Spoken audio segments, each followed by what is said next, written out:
understand me. You don't even understand yourself. You're just a thug who got lost in the mist and ended up here. You can't even control where you're going. Am I wrong? Do you want to know something interesting? Most sharks are ovoviviparous, which means that the eggs hatch inside the female's body before the young are born. However, with some kinds of sharks, the number of eggs that hatch will differ from the number of young that emerge out of the mother's belly. Do you know why that is?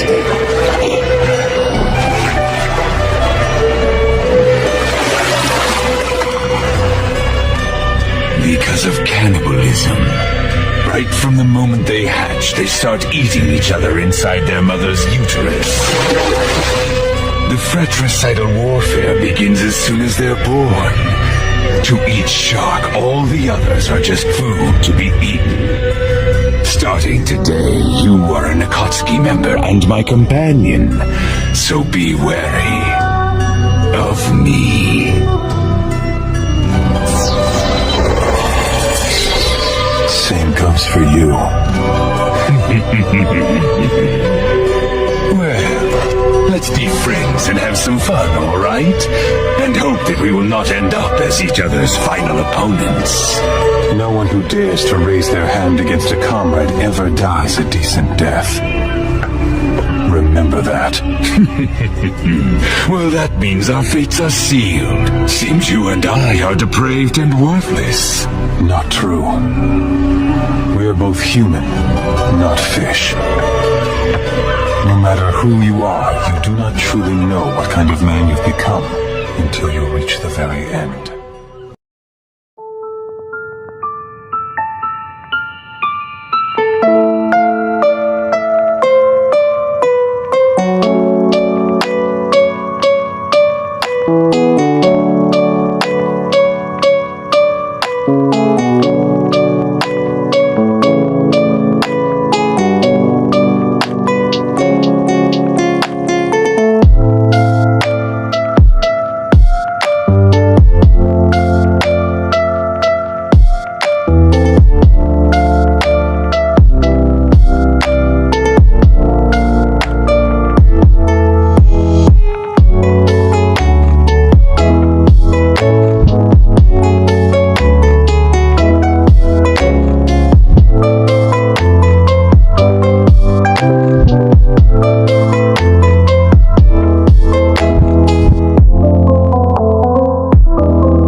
Sasageyo!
you.